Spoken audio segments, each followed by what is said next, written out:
Magandang gabi mga kabayan, announcement lang, naka-sale ngayon ang Habak de Bala, minus 800 pesos. At ang lana natin ay naka-sale din, minus 1,300 pesos ang total price. So malaki ang madi-discount ninyo, malaki ang matitipid. Para sa mga interesado, nasa comment section ang link. Tama ka, Diego. Bertud nga ng aswang ang nilunok mo. Pero wala kang dapat alalahanin. Dahil hindi ka magiging kagaya namin. Maaaring magkakaroon ka ng kakaibang lakas at liksi sa pangangatawan, pero hindi ka tuluyang magbabagong anyo. Hanggat kaya mong panglabanan ang pagkain ng laman ng tao. Muling wika ni Julian. Napangiti naman si Diego at nagsalita. Ang totoo, wala naman akong pakialam kahit maging aswang ako eh. Kailangan ko ang lakas na ito para may pagtanggol si Rodel. Wika ni Diego. Sa kalagitnaan ng pag-uusap ng mga ito, muling nagliparan ang mga palaso. Dali-daling tinakpan ni Rodel si Diego gamit ang kanyang katawan. Nang mga sandaling iyon, ginamit ng paslit ang makakapal na kaliskis ng nilalang na muli niyang kinain. Mag-iingat ka, Tatay Diego. Hindi po kita mapoprotektahan sa lahat ng oras. Wika ni Rodel. Maraming salamat anak ha. Ngayon tara na. May kalaban tayong kailangang harapin. Tugon ni Diego. Walang problema. Sumunod ka lang sa akin, Tay. Wika ni Rodel. Sabay takbo papunta sa kinaroroonan ng mga kalaban dahil napakabilis kumilos ng paslit. Hindi ito magawang patamaan ng mga mamamana. Isa-isa niyang pinagdadamba ang mga kalaban. Napagtantong karaniwang tao lang ang mga ito. Tay, mga pangkaraniwang tao lang sila. Wika ni Rodel. Dali-dali namang bumunot ng baril si Diego. Laking gulat nito nang magsimulang pagbabarilin ang kalaban dahil hindi ito nagmimintis. Kung ilang bala ang lumabas sa kanyang baril, ay siya ding bilang ng mga kalaban na bumabagsak sa lupa. Mukhang hindi mo na kailangan ng tulong ko, Diego. Sa inyong dalawa pa lang ni Rodel, wala nang panama ang mga kalaban. Wika ni Julian. Maging si Diego ay nagulat sa bago nitong kakayahan. Hindi ako sigurado, Julian. Ngayon ko lang nagamit ang kakayahang ito. Tugon ni Diego. Nang mga sandaling iyon ay tila parame ng parame ang mga kalabang sumusugod. Ilayo natin sila sa lugar na ito. Ador at Madel, pangalagaan niyo ang mga bata. Masyadong mapanganib kung dito sa bukana ng bayan natin isasagawa ang laban. Marami ang maaaring madamay. Wika ni Mang Ferrer na sinang ayunan ng lahat. Sandali lang, kukuha ako ng karagdagang bala. Wika ni Diego. Kagad nagpunta sa kanyang kotse. Napansin nito ang sandatang nakumpiska sa mga nanggulo sa bayan nung nakaraang araw. Hindi ko akalaing magagamit ko pala ang isang ito. Wika niya sa sarili. Kagad siyang bumalik sa kinaroroonan ng mga kasamahan. Samantalang si Rodel naman, patuloy pa rin sa pakikipagpatintero sa mga kalaban. Unti-unti nang dumadami ang mga napapatay ng paslit. Kapansin-pansin ay tinatambak niya ito sa iisang lugar. Tignan mo ang ginagawa ni Rodel, Julian. Bakit niya iniipon sa isang lugar ang katawan ng mga taong yan? Wika ni Diego. Ito ba ang nakita mo sa iyong pangitain, Diego? Tanong ni Mang Ferrer. Sa palagay ko, hindi Manong Ferrer. Ibang tanawin ang nakita ko. Muling wika ni Diego. Sa pagkakataong iyon tinawag nila si Rodel para umalis Dali-dali namang umatras ang paslit. Tumakbo papasok sa kagubatan. Kaagad namang sumunod si Mang Ferrer at Diego. Nahuli si Julian. Sinigurado niyang ligtas si Madel at ang mga anak ni Ador. Huwag kang mag-alala sa amin, mahal. Kaya kong pangalagaan ng mga bata. At isa pa, nandito naman si Ador eh. Protektahan mo si Rodel. Wika ni Madel. Kung ganoon, lubos ako nagtitiwala sa'yo. Mag-iingat ka, mahal. Wika ni Julian. Kaagad na itong sumunod sa mga kasamahan. Ngunit habang nasa daan, nakasalubong nito ang isang pamilyar na tao. Matagal na panahon na rin ang lumipas nang huli tayong magkita, pamangkin. Biglang natigilan ang Ginoon nang marinig ang boses nito. Diotasio, ikaw ba ang may pakana ng lahat ng to? Tanong ni Julian.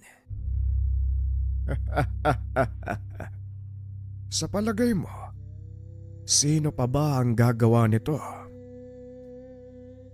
Tugon ni Mang Tasio. Nakipagsabwatan ka sa mga manunugis. Ginamit ang bilang nila para talunin kami. Wala ka talagang kasing sama. Muling wika ni Julian. Hindi to nanghas na sugurin ang matanda dahil alam niyang higit itong mas malakas kaysa sa kanya. Ang kalaban ng kalaban ko ay kakampi ko. Julian, hindi ko sila ginamit. Nagkataon lang na iisa ang gusto naming mangyari at yon ay pabagsakin ang kapatid ko. Tugon ni Mang Tasio. Biglang nagbago ang anyo ng matanda. Sinugod si Julian. Kaagad namang sinalubong ng Ginoo ang matandang gabunan. Hinawakan nito si Mang Tasio sa leeg. Sa palagay ko, hindi ka naaabot pa kay tatay. Dahil dito pa lang, pipigilan na kita. Wika ni Julian. Biglang hinawakan ni Mang Tasio ang kanyang kamay. Sa isang iglap naputol ito. Napasigaw ang Ginoo at mabilis na lumundag patras. Mukhang nakakalimot ka, Julian. Ako ang nagturo sa iyo ng lahat ng nalalaman mo. Kaya wag mo kong pagmamalakyan. Wika ni Mang Tasio. Biglang lumitaw mula sa likod nito si Madel. Hinawakan ang matanda sa ulo at gamit ang kakayahang magmanipula ng isipan, nagawa niya itong pabagsakin. Julian, magbadali ka. Umalis ka na dito. Wika ni Madel habang hawak nito si Mang Tasio. Nang makalayo na ng tuluyan si Julian, binitawan nito si Mang Tasio. Mabilis na tumakbo palayo. Napasigaw ang matanda sa sobrang galit. Mga walang ya kayo. Sa oras na matuntun ko ang kinaroroonan nyo, wala kong ititirang buhay sa inyo. Wika ni Mang Tasio. Tuluyang nakalayo sina Julian, samantalang sina Diego at Mang Ferrer patuloy na tinatakasan ang mga manunugis. Malayo na siguro to sa bayan. Wika ni Mang Ferrer. Huminto ang mga ito at inantay ang mga kalaban. Pagdating nila, kaagad na sumugod si Rodel. Sandali lang, naku po. Naloko na. Wika ni Diego. Hayaan mong makipaglaban si Rodel. Likas sa kanyang pagkatao ang karahasan. Ngunit bilang isang tagulikas, nangingibabaw sa kanya ang pagiging tao. Wika ni Mang Ferrer. Muli namang pinagmasdan ni Diego ang anak-anakan nang biglang sumulpot si Julian. Nanlaki ang mga mata ng dalawa nang mapansin ng mga ito na wala na ang kaliwang braso nito. Anong nangyari, Julian? Bakit naputol ang braso mo? Tanong ni Diego. Tay, si Mang Tasyo, siya ang may gawa nito at ang mga manunugis na yan ay nasa ilalim ng kanyang sumpa. Pigilan mo si Rodel, Diego! Wika ni Julian. Kagad itong bumagsak sa lupa at nawala ng malay. Dali-dali namang tinawag ni Diego ang anak. Walang pagdadalawang isip itong bumalik sa lugar. Ako nang bahala sa anak ko, Diego. Pigilan mo sila. Wika ni Mang Perer. Walang problema, Manong. Rodel, tulungan mo ko, pero wag mong papatayin ang mga yan. Nasa ilalim sila ng sumpa ng totoong kalaban. Wika ni Diego. Muling sumugod ang dalawa at pinagsusuntok ni Rodel ang mga kalaban hanggang sa mawalan sila ng malay. Samantalang si Diego naman, abala sa pagpunteryan ng paa ng mga kalaban. Ilang sandali pa ay tuluyan na ngang naubos ang mga manunugis. Nakahandusay sa lupa ang mga ito. At ang ilan naman ay tila nahimasmasan at piniling tumakas. Muling binalikan ng dalawa si Mang Perer at Julian. Laking pasasalamat ni Diego dahil nagkamalay na ito. Si Tio Tasyo, tay. Hindi ko alam kung talagang nakatakas si Madel eh. Baka nasa kamay na siya ni Tio. Wika ni Julian. Ilang sandali lang ay lumapag mula sa itaas si Madel. Wala kang dapat alalahanin. Nagawa ko siyang takasan. Pero hindi tayo pwedeng magtagal sa lugar na to. Lalo pat sugatan si Julian. Tugon ni Madel. Bagay na sinang-ayon na naman ni Diego. Tama ka, Madel. Kailangan nyo nang bumalik sa inyong nayon. Kami na ang bahala sa mga kaaway. Wika ni Diego. Kung ganon, aalis na kami. Maluba ang tama ng aking anak. Kailangan ng agarang lunas. Tugon ni Mang Perer at tumayo si Diego. Tinignan ang buong kapaligiran. Sinigurado nito na walang makakasunod sa tatlo. Ito ang unang beses na tumakas si Julian sa laban. Pero wala tayong magagawa. Ito ang makakabuti. Wika ni Mang Perer. Matapos ay mabilis na itong naglaho habang akay-akay si Julian. Maiwan na namin kayo, Diego. Huwag kayong mag-alala. Maaaring hindi sumunod dito si Tio Tasyo. Iiwan ko sa pangangalaga mo si Ador at ang kanyang asawa. Malaki ang tiwala kung hindi mo sila papabayaan.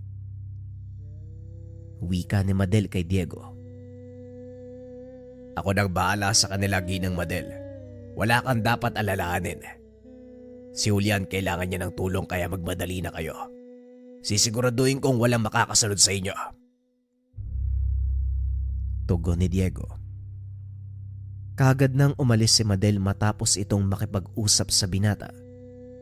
Maingat na nagbantay si Rodel sa paligid. Ngunit wala nang kalabang nagpakita maliban sa mga sugatang manunugis. Kailangan na nating bumalik sa bahay ni Tatay Omar mo, Rodel. Naiwan doon si Ador at kasalukuyang nagpapagaling ang kanyang asawa. Wika ni Diego. Dali-dali nang umuwi ang dalawa. Pagdating sa tahanan, nakahinga ng maluwag si Diego dahil nasa mabuting kalagayan si Mang Omar at kanilang panauhin. Mabuti naman at nakabalik na kayo. Nasaan si na Supremo at ang iba pa? Tanong ni Ador. Kinakailangan nilang bumalik sa nayon para gamutin si Julian. Maluba ang tama ng isang yon. Ikaw, kamusta ang lagay mo?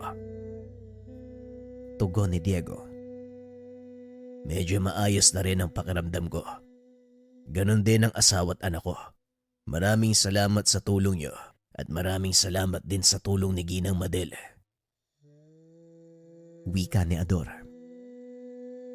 Bakit naman napinsala si Julian? Ano ba ang nangyari? Tanong ni Mang Omar habang naghahanda ng kanilang maiinom. Nakaharap nila ang kapatid ni Mang Perer. Mas malakas ito kaysa sa kanila, kaya wala nang ibang pagpipilian kung hindi ang tumakas. Tuloy lang sa pag-uusap ang mga nakakatanda. Habang si Rodel naman ay naupo sa atangan, nakikiramdam. Hindi nito namalayang nakatulog na pala siya sa kinaupuan. Binuhat ito ni Diego at dinala sa kanyang kwarto. Kawawang bata. Sa murang edad, kailangan niyang harapin ang ganitong kabigat na responsibilidad. Wika ni Mang Omar.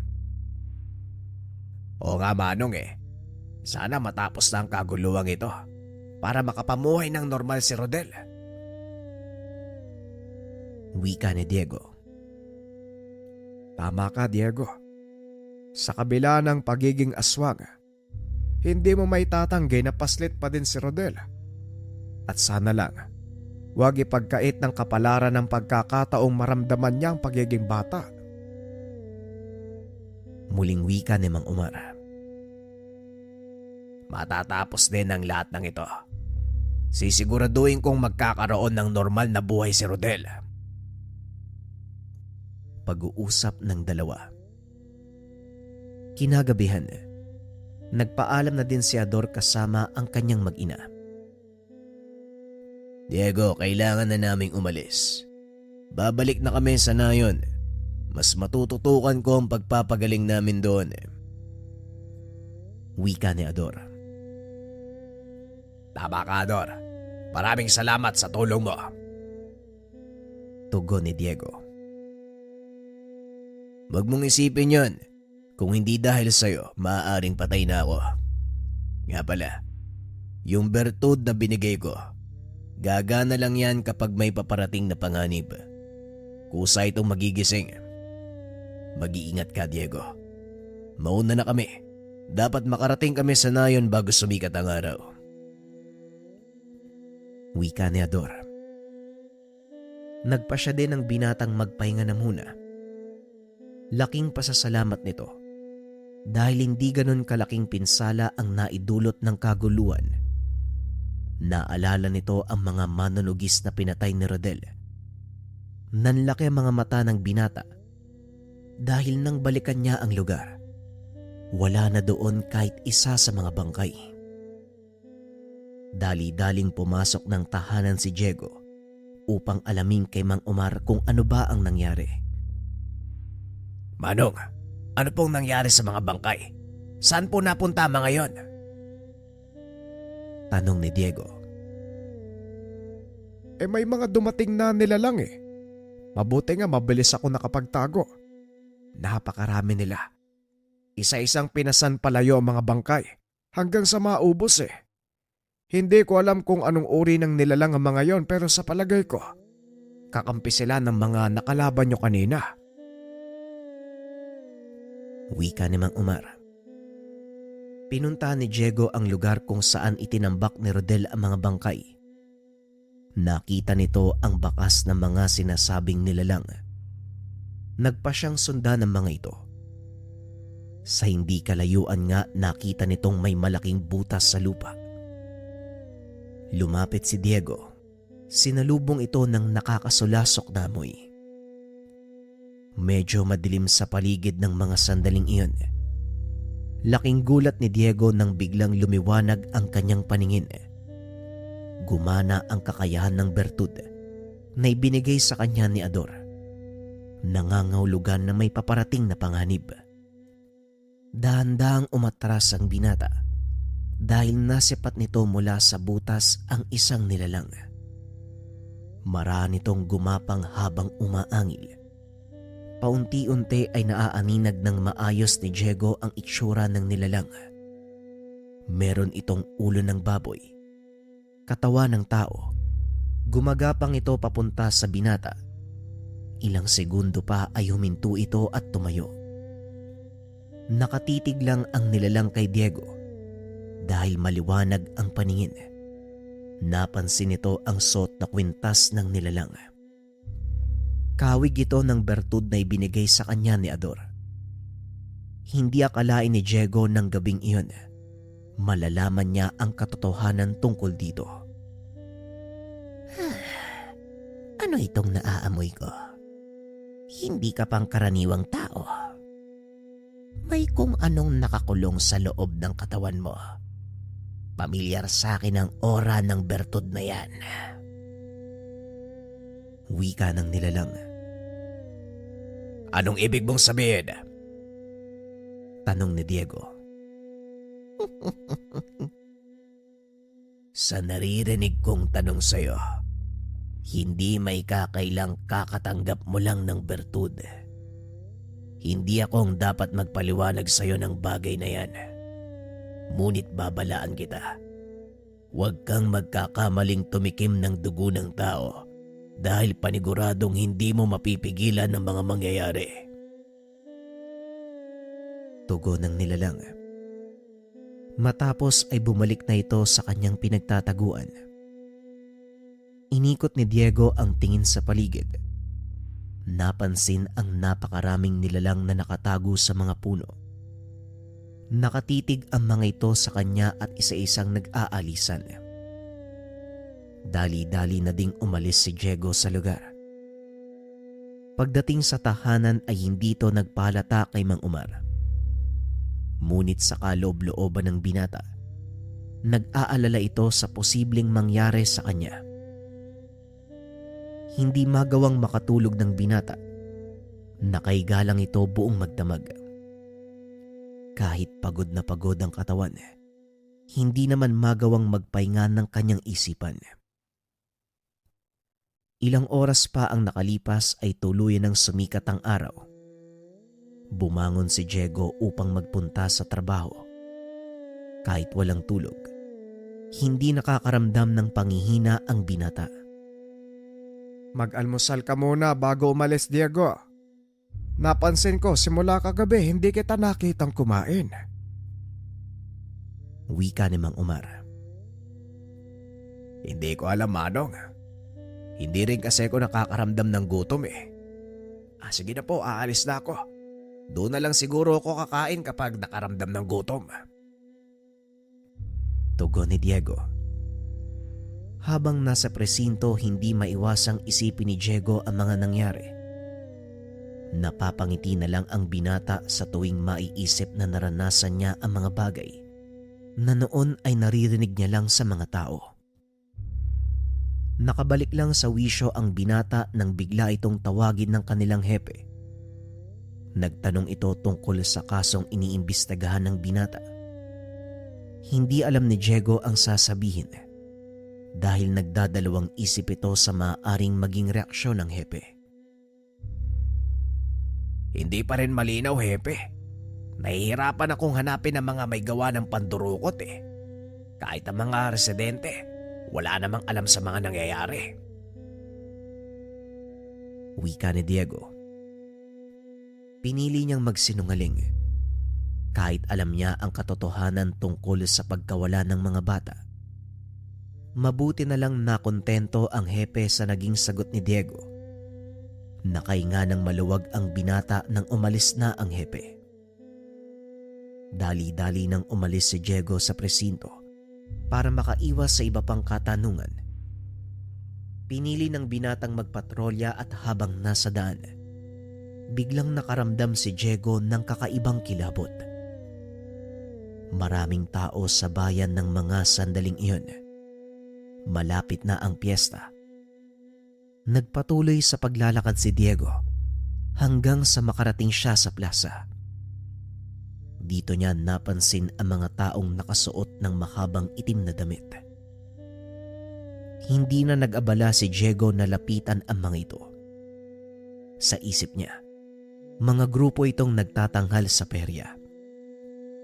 Wala namang nangyaring kakaiba sa lugar, kaya naman umuwi na ang binata. Pagdating sa tahanan ni Mang Umar, nakita nito si Rodel na nakikipaglaro sa kapwa mga bata. Nang mapansin nito si Diego, dali-dali siyang lumapit para magmano, matapos ay muling bumalik sa paglalaro. Kung hindi mo alam ang totoong pagkatao ni Rodel, Hindi mo akalain na isang malakas na aswang yung batang yan. Wika ni Mang Umar. Tama ka, Manong. At sana matapos na yung lahat ng tono para tuluyan ng maging mapayapa ang buhay niya dito sa akin. Wika ni Diego. Pero wag mong kakalimutan na may sariling pamilya si Rodel. Nandyan lang sila sa paligid. Pag-uusap ng dalawa. Muling nanumbalik sa binata ang araw na nakuha niya si Rodel. Walang kaalam-alam si Diego na tuluyang magbabago ang kanyang buhay. At ngayon, siya mismo ang nagtatanga ng isang bertud na maaari namang makapagpabago ng kanyang pagkatao. Lumipas ang ilang mapayapang mga araw. Walang anumang kaguluhang nagaganap. Maging sa bayan ay tila napagod na ang mga masasamang loob. Hanggang isang hapon, bigla na lang nakatanggap ng ulat ang kapulisan tungkol sa panggugulo ng hindi kilalang pangkat. Nagkataong papauwi na mula sa trabaho si Diego. Kasama nito si Rodel. Naroon din sila sa pinangyarihan. Wala namang naramdamang kakaiba si Diego, kaya sa isip niya mga pangkaraniwang tao lamang ang nanggugulo. Ayon sa mga residente, nagpakilalang grupo ng kulto ang mga kalalakian. Inutusan sila ng kanilang pinunong mangolekta ng buwis sa mga tao bilang kabayaran sa kaligtasan sa paparating na sakuna. Aba ayos ah. Loko tong mga to ah. Sino ba sila sa akala nila? Wika ni Diego. Pipigilan pa sana ito ng mga kasama. Kaso lang alam nilang hindi maaawat si Diego kapag alam nitong nasa tama siya. Sinalubong nito ang mga kalalakihang may dalang itak at halos nakalimutang nakasunod sa kanya si Rodel. Tay, ayos ah. Makikipagbakbakan ba tayo sa mga yan? Wika ni Rodel. Ay nako, bakit ka nanditong bata ka? Hindi ba sinabi ko sa'yo magpaiwan ka doon sa kotse? Tugon ni Diego. Ay nako, nakakabagot dun tay. Tapos, ang tagal mo pang mamili. Isang pirasong labanos lang naman yung dala-dala mo. Ang tagal-tagal pa. Wika ng paslit. Huwag kang sasali, lalo na kung magbabago ka ng anyo ha. Maraming tawang nanonood. Wika ni Diego. Huwag kang mag-alala tay. Dahil kaya ko naman silang talunin eh. Kahit hindi ako magbagong anyo, kaya payagan mo na ako. Wika ni Rodel. Walang nagawa ang binata, kundi pumayag sa gustong mangyari ni Rodel. O sige na nga, kahit hindi naman kita payagan, sasali ka pa din eh. Sa'yo yung sa kanan, akin ang sa kaliwa. Tugon ni Diego habang nakahawak sa baril. Nang makita sila ng kalalakian, walang pagdadalawang isip na sumugod ang mga ito. Binunot ni Diego ang baril at isa-isang pinaputukan sa binti ang mga kalalakian. Ngunit tila hindi tumatalab ang bala ng kanyang baril.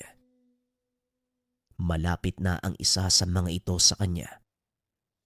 Nakataas na ang dalang itak para tagain si Diego. Ngunit mabilis na umarang si Rodel sa daan ng lalaki.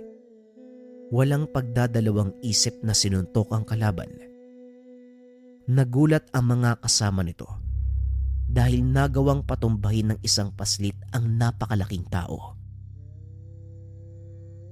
Tatay Rodel, mukhang hindi sila pangkaraniwang tao ah. May kung anong enerhiya yung bumabalot sa kanila eh. Wika ni Rodel. Hindi rin sila aswang, Rodel. Wala akong nararamdaman. Tugon ni Diego.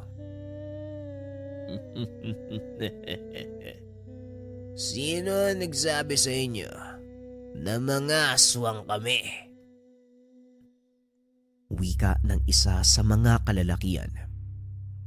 Kung ganon, anong tawag sa inyo? Tanong ni Diego.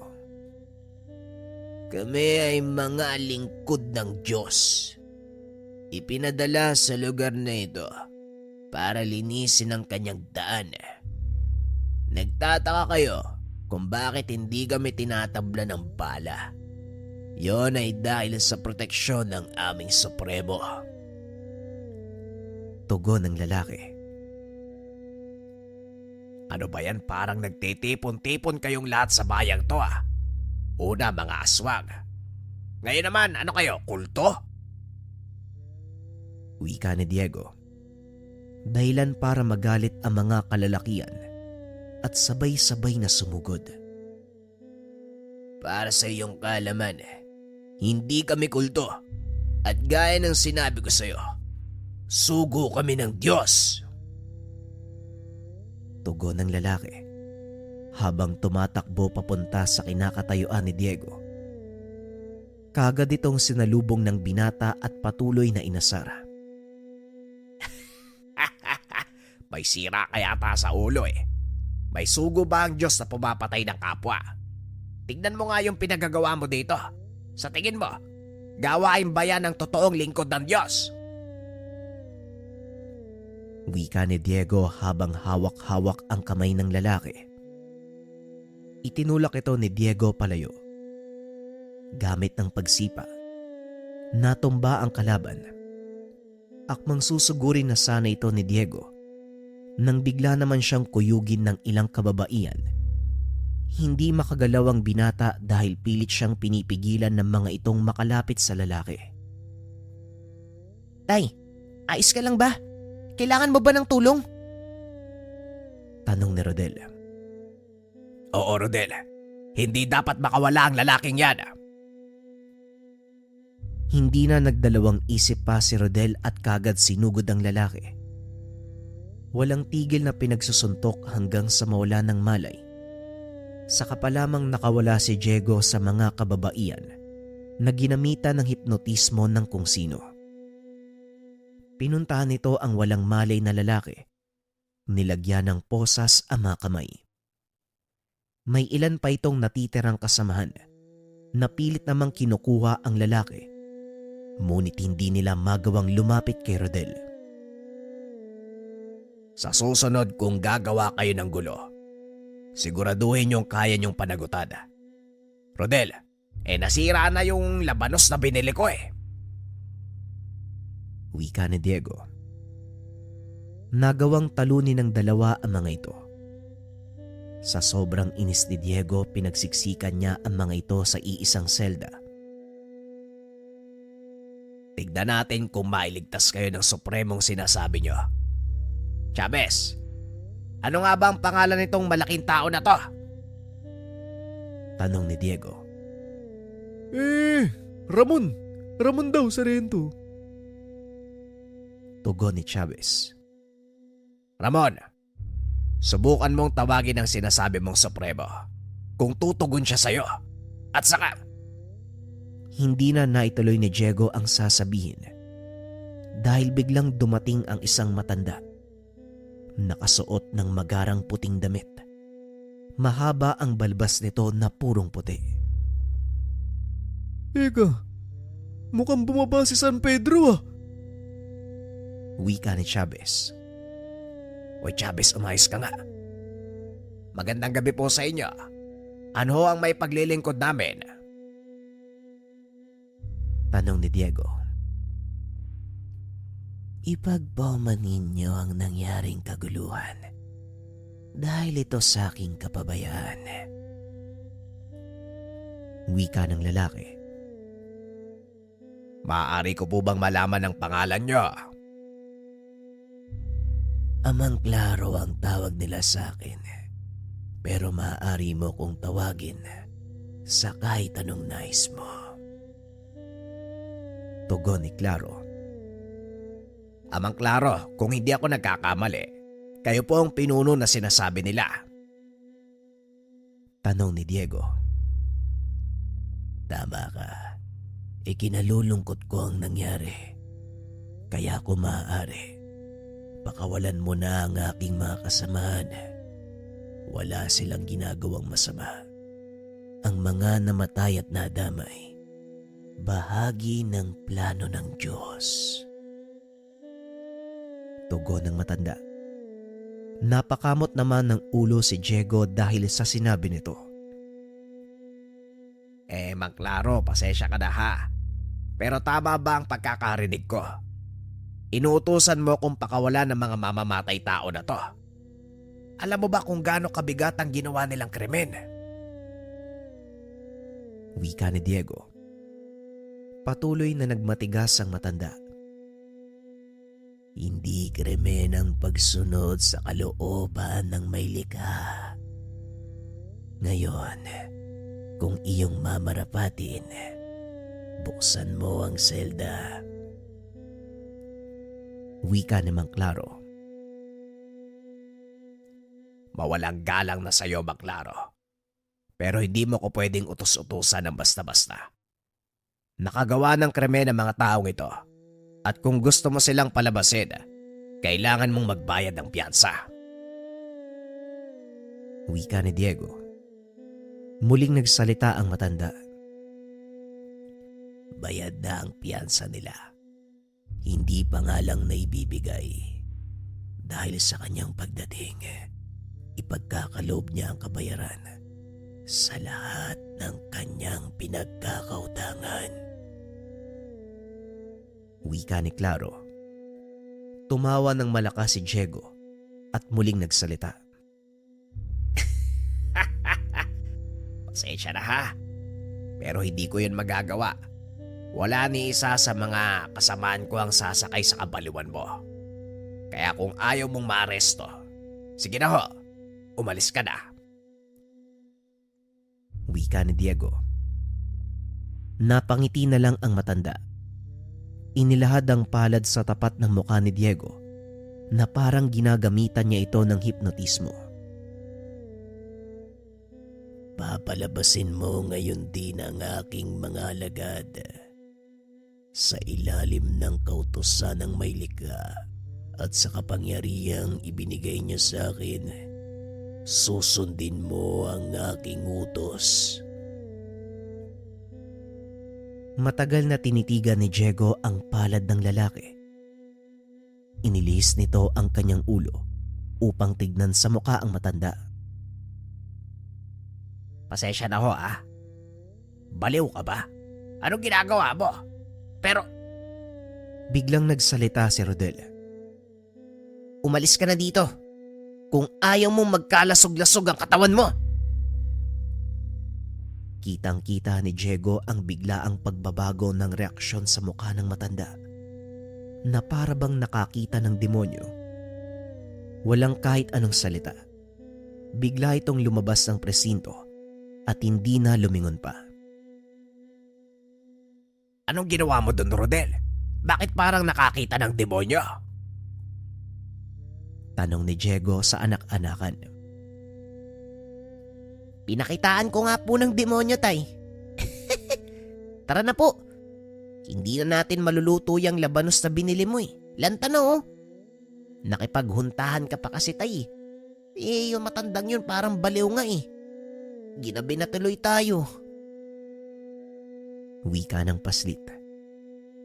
Pagdating sa tahanan ni Mang Umar, tinanong ni Diego ang bata kung ano ang nangyari.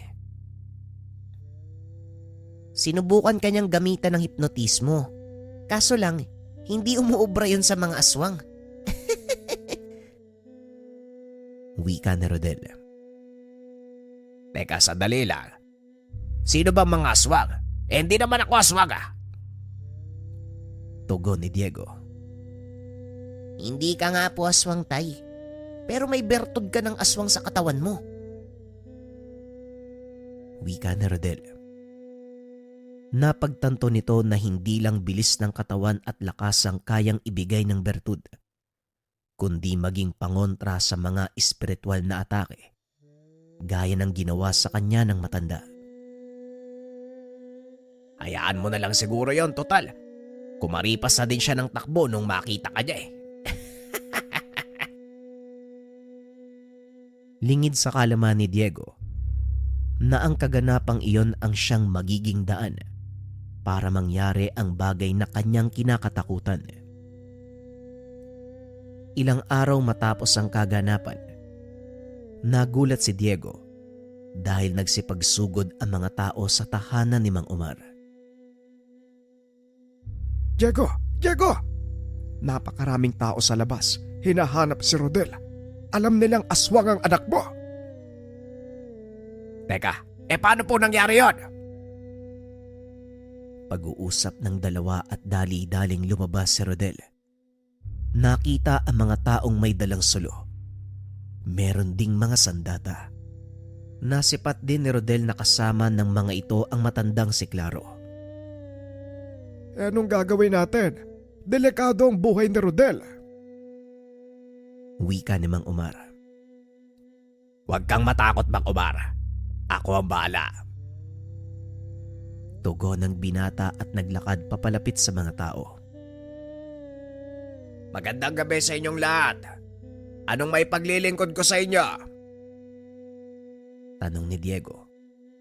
Nagpatiuna si Claro at nagsalita. Ilabas mo. Ilabas mo ang anak ng demonyo. Napakamot ng ulo si Diego at muling nagsalita. Ay nako, ikaw na naman. Ano ba talagang problema mong matandang baliw ka? Wika ni Diego. Wala akong problema. Ikaw ang nagtatago ng isang kampo ng demonyo. Ilabas mo siya ngayon din kung ayaw mong masaktan ng mga tao ito. Mga kababayan, ang batang yon ang dahilan kung bakit pinagpapapatay ng mga kaanib ko ang mga tao sa bayan. Wika ni Claro. Talagang binabaliktad mo mga pangyayari Napaka-desperado mo, Claro. Kayong lahat. Naniniwala kayo sa sinasabi niya. Mang Omar, dalhin mo dito si Rodel. Wika ni Diego. Pagdating ng paslit, halos maiyak ito sa sobrang takot. Tignan niyong mabuti. Magagawa ba ng isang paslit ang mga sinasabi ng matandang yan? Mag-isip nga kayo. Wika ni Mang Omar. Nagbulungan ang mga tao at sa bandang huli, nagawa itong paniwalain ni Diego na nagsisinungaling si Claro. Isa-isang nag-alisan ang taong bayan. Ang tanging naiwan ay mga tagasunod ni Claro. Kung sa palagay mo tapos na tayo, nagkakamali ka, binata. Dahil babalik ka. Wala na kayong babalikan dito. Maliwanag! Napangiti si Diego dahil nakita niyang nakatayo sa likod ni Claro si Julian. Nasa anyo itong gabunan. Malaking nilalang na may ulo ng lobo. Makapalang balahibo sa bandang leeg at balikat. Halos siyam na talampakan ng tangkad at napakalaki ng pangangatawan. Hindi makakilos sa kinakatayuan si Claro. Hindi pa man nakikita ang pinakaanyo ng nilalang. Pero parang gumagapang na sa kanyang isipan ang itsura ng nilalang na nagsasalita. Nanginig ang katawan nito hanggang sa tuluyang inatake sa puso na naging dahilan ng kanyang kamatayan. Matapos ang pangyayari ay muling bumalik si Julian sa anyong tao. Nagulat si Rodel dahil wala na ang kaliwang braso nito. Manong Julian, ano pong nangyari? Bakit po naputol yung braso niyo? Tanong ni Rodel. Ito ba? Nagkaroon lang ng hindi sinasadyang aksidente, Rodel. Pero ayos lang ako. Hoy, kayo naman yung mga kasama ng matanda. Sa oras na kumalat ang balitang ito sa bayan, iisa-isahin ko kayo. Maliwanag ba? Wika ni Julian. Dali-daling nagtakbuhan ang mga kasapi ng kulto. Bit-bit ang wala ng buhay na katawan ni Claro. Tamang-tama ang dating mo. Kung hindi ka pa siguro dumating malamang, aabutin kami ng madaling araw kakadebate. Halika, pumasok ka muna sa bahay. Wika ni Diego. Habang nakausap sa sala ay kinakausap ni Rodel si Julian. Pilit nitong inaalam kung ano ang nangyari sa kamay ng Ginoo. Alam nyo, teka, ang hirap maniwala kasi. Alam ko pong hindi kayo basta-basta mapuputulan ng kamay sa simpleng aksidente. Huwag na po kayo magsinungaling. Sabihin nyo na po yung totoo. Wika ni Rodel. Napatitig ito kay Diego. Tumango ito bilang pagsang-ayon. Nakarap ko ang aking tiyuhin. Kasing lakas siya ng lolo Perer mo. Wala akong laban sa kanya. Naputol niya ang braso ko nung maglaban kami. Tugon ni Julian. Napayuko si Rodel at muling nagsalita. Pasensya na po kayo Manong Julian ha. Hindi ko po kayo naipagtanggol. Kung nandun lang sana ako, hindi kayo mapuputulan eh. Hinawakan ni Julian si Rodel sa balikat at inalo. Huwag mong sisihin ang sarili mo, Rodel. Dahil hindi mo namang kasalanan yun eh. Kung bakit ako naputulan ng kamay. Magaling ang ginawa mo sa uling laban at nagpapasalamat ako doon. Kaya huwag mo nang sisisihin ang sarili mo ha. Nga pala, dadalaw uli dito ang ginang Madel mo. Baka mamaya nandyan na siya. Nauna lang ako ng kaunti. Wika ni Julian. Mabilis nagbago ang reaksyon sa mukha ni Rodel. Kagad siyang tumakbo palabas. Sinabing doon antayin si Madel. Bata pa talaga si Rodel. Wala pang muwang sa kanyang tadhana. Wika ni Julian. Tama ka kaibigan. Hindi pa ganon kabukas ang isipan niya sa mga bagay-bagay. Lalo na sa totoo niyang pagkatao. Wika ni Diego.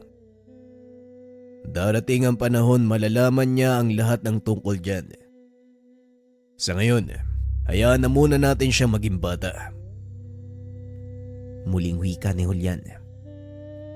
Ilang minuto ang nakalipas, narinig nilang sumisigaw si Rodel. Napadungaw si Diego sa bintana at nakita si Madel. Kasama ang mga anak ni Ador. Tuwang-tuwa si Rodel ng mga sandaling iyon, na parang bata na matagal na nag-aantay sa kanyang ina. Normal lang siguro ang ganyang reaksyon sa batang lumaki ng walang nanay, hindi ba? Wika ni Diego. Tama ka. Nakita niya ang figura ng isang ina kay Madel. Wala siyang alam na ang babaeng kasama niya ngayon ay ang totoo niyang ina. Wika ni Julian. Pwede mo namang sabihin sa kanya ang totoo, Julian eh. Walang magiging problema sa amin ni Mang Omar. Gaya ng sinabi ko sa'yo, karapatan ni Rodel ang magkaroon ng buong pamilya. Muling wika ni Diego. Darating tayo dyan, Diego. Pero sa ngayon, hayaan muna natin na walang alam si Rodel sa totoo niyang pagkatao. Mas ligtas siya sa kamamakan sa ganung paraan. Wika ni Julian. Habang pinagmamasdang nakikipaglaro kay Madel ang mga bata. Sadyang malapit sa kabataan si Madel. Isa siyang maharlikang magindara. At sa mga hindi nakakaalam, ang mga magindara ay mataas na uri ng aswang na may kakaibang kakayahan na magmanipula ng isipan gamit lamang ang kanilang tinig. Ang magandang katangian ng mga ito ay malapit sa mga bata. Narinig mo na ba ang tungkol sa mga magindara? Tanong ni Julian. Hindi ako pamilyar sa mga ganyan eh. Bakit? Si Madel ay isang mataas na uri ng magindara. Kaya si Rodel ay kalahating gabunan, kalahating magindara. Pero hindi ito lumalabas sa kanyang katangian Dahil Hindi na ituloy ng binata ang sasabihin dahil dinuktungan ito ni Diego. ang mga magindara ba ay may kakayahang magmanipula ng isipan ng tao? Tanong ni Diego. Tama ka. Paano mo nalaman? Mukhang mali ka sa sinabi mong hindi niya nakuha ang pagiging magindara. Dahil nung nakaraang araw lang, nagawa niyang manipulahin ang isipan ng taong nakaharap mo kanina. Nanlaki ang mga mata ni Julian at napangiti na lamang. Hindi ako naniniwala, kaibigan. Pasensya na ha, pero imposible yung sinasabi mo eh. Lalabas lang ang kakayahan ng mga magindara sa oras na tumungtong sila sa tamang edad.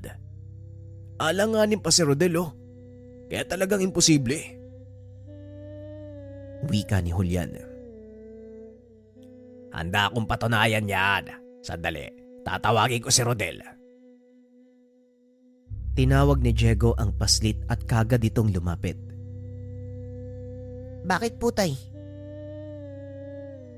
Gawin mo nga kay Tatay Omar yung ginawa mo dun sa matanda sa presinto.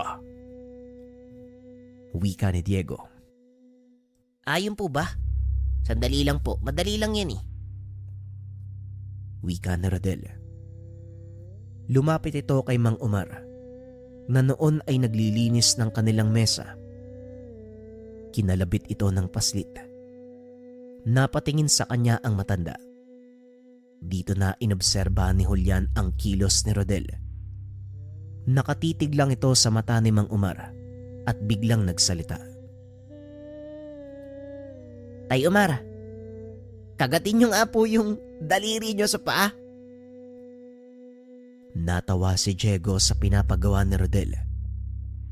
Laking gulat ni Julian dahil walang pagdadalawang isip na sumunod ang matanda sa sinabi ng paslit. Aray ko! Ay sino bang kumagat ng hinlalaki ko sa paa? Ikaw ba yun, Rodel? Biglang tumakbo palabas ng bahay si Rodel. Nakagad namang hinabol ni Mang Omar. Totoo nga ang sinasabi mo, Diego. Hindi ako makapaniwala. Paanong nangyari yun? Wika ni Julian. Sa pagkakataong iyon si Madel ang sumagot. Kagaya ng sinabi ni Tatay Ferrer, hindi pangkaraniwang aswang si Rodel. Isa siyang tagulikas. Lahat ng katangian mula sa kanyang mga magulang, maagang lalabas sa kanyang katawan. Wika ng ginang. Hindi nila inaasahang mas magugulat sila sa mga susunod na mangyayari.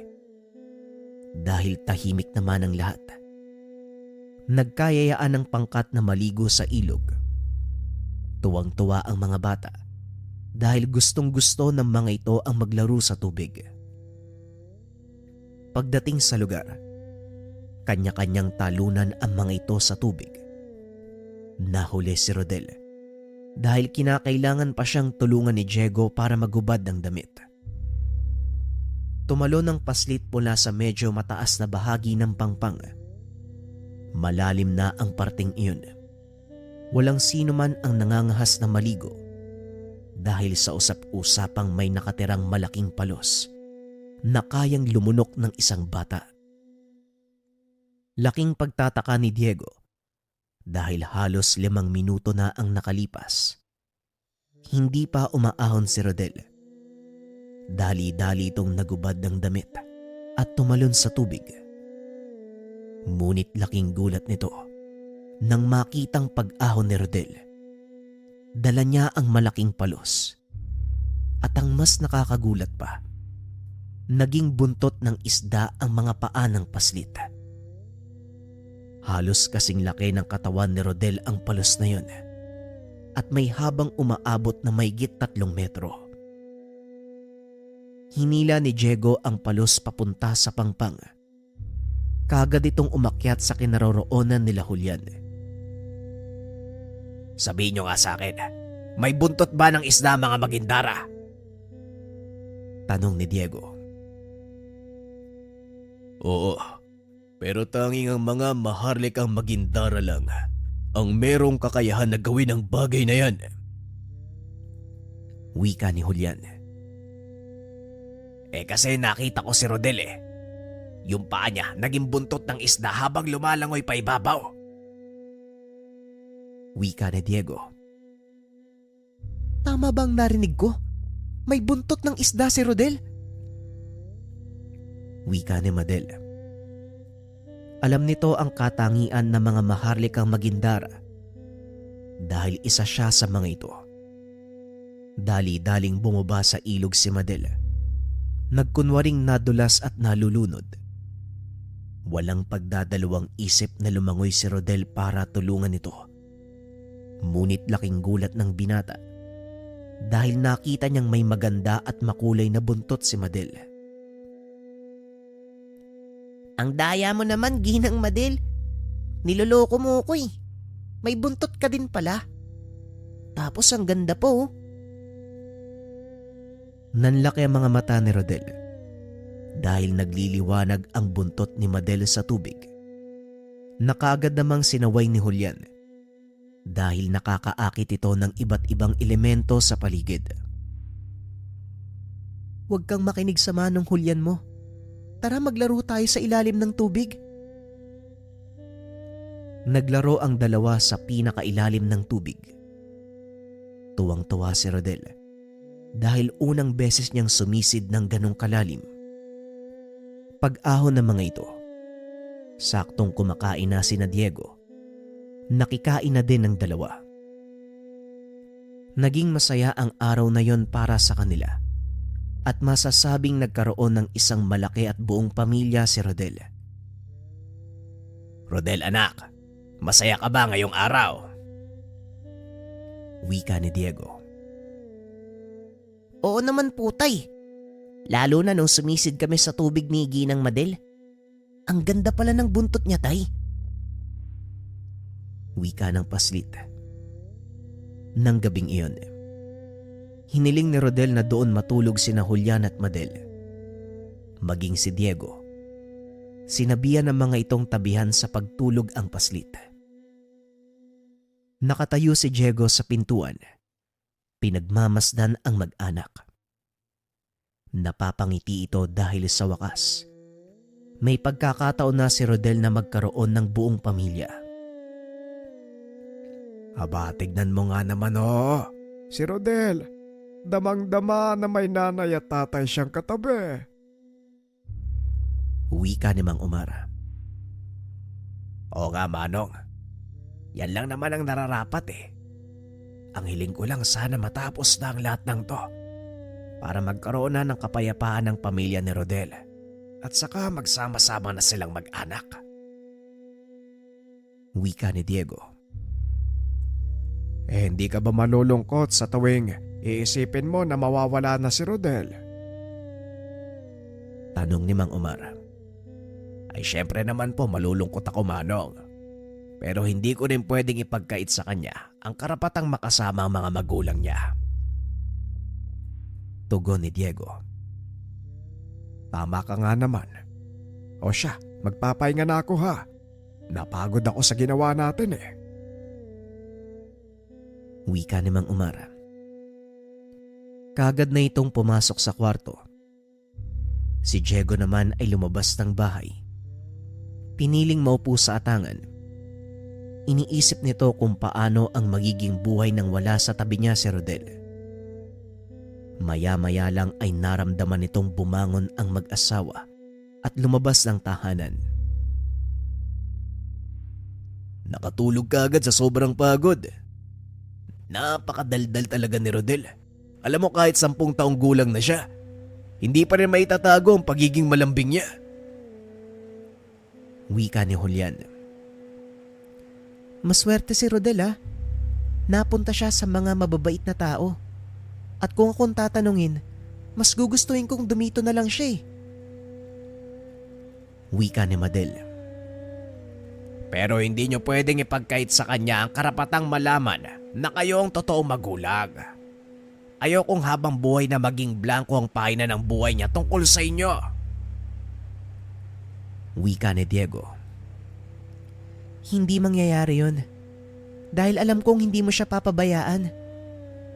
Diego, ikaw ang magpupuno ng blankong pahina. Nakapagpasya na kami ni Julian. Nais naming mamuhay ng normal si Rodel. Mangyayari lang yun kung ikaw ang mag-aaruga sa kanya. Wika ni Madel. Huminga ng malalim si Diego dahil hindi niya alam kung ano ang isasagot sa mag-asawa. Nag-aagaw ang kagustuhan nitong manatili si Rodel at ang pagnanais na malaman ng bata ang totoong katauhan.